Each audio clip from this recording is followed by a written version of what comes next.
Joining us right now is House Majority Whip, Congressman Tom Emmer. Good morning to you. We just had a guest on who you know very well, who said he's not voting for it, and he's hoping that maybe this can get pushed out to next week and that there's some kind of compromise to be had. But now that the Senate's out of town, it's sort of do or die if July 4th is really the day.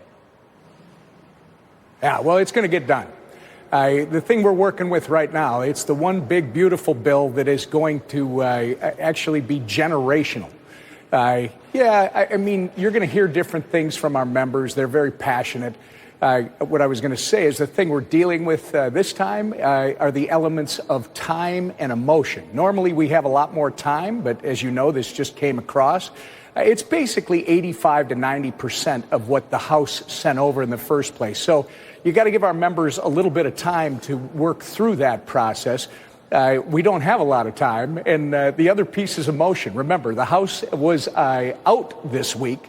So people are returning from all over the country, leaving their families to come and get this historic piece of legislation done to meet Donald Trump's agenda. And the last thing would be we can't control the weather, right?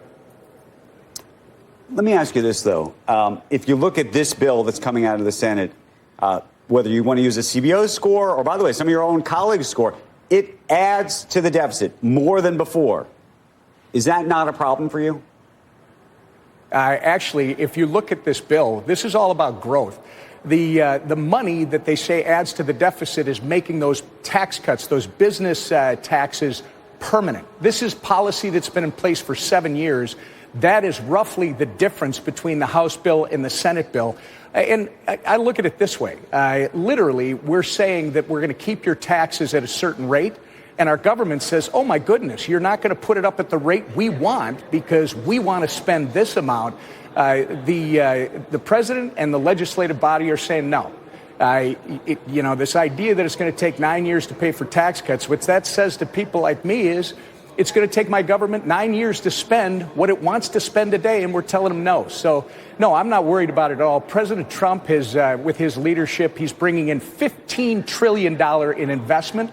Making these the Tax Cuts and Jobs Act permanent, the same policy, again, we've had for 7 years, is going to literally explode the growth in this country, the economic growth. It's going to be great for everyone. It's going to be great for America. And you know what? Our guys are going to be very happy that they were part of this historic moment. Right. Congressman, a very astute viewer has sent in this question. I will ask it to you.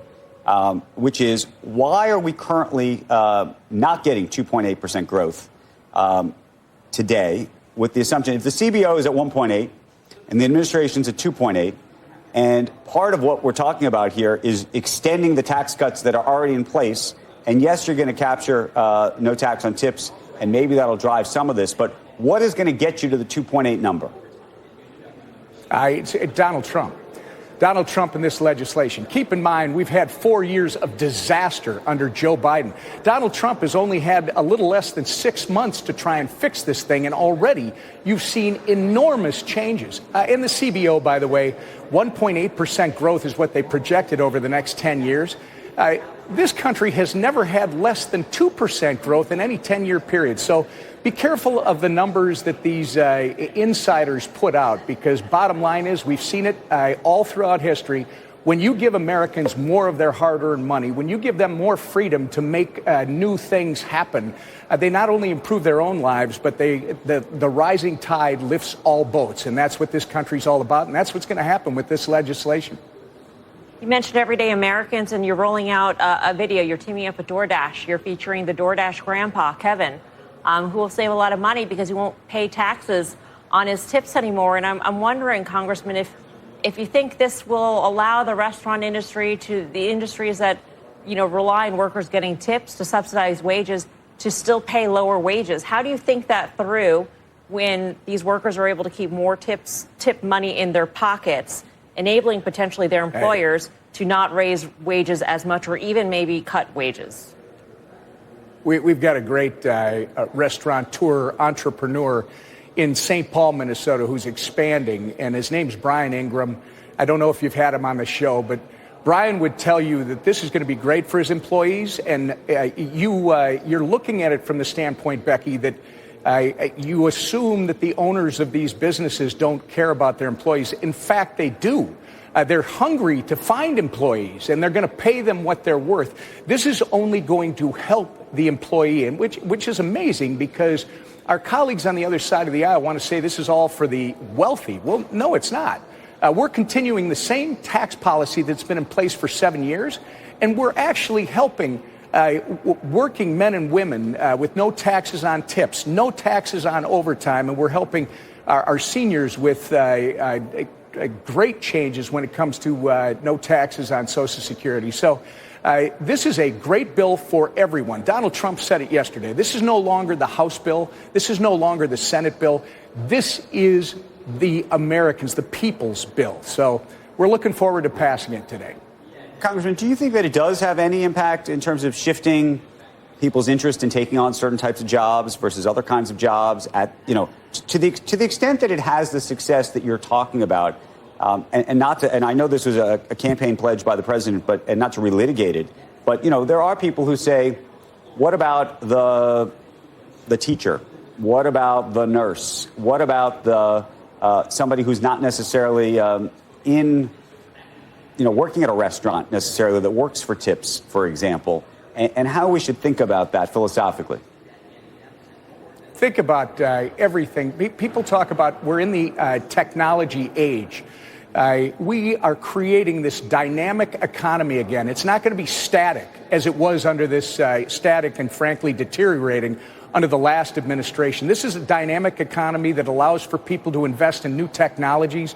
You will create so much growth that this idea that you're going to displace other workers, no, you're going to create more work for everyone in spite of the technology. So I think it's going to be great for our teachers. I think it's going to be great for the working men and women of this country. I think it's going to be great for every American.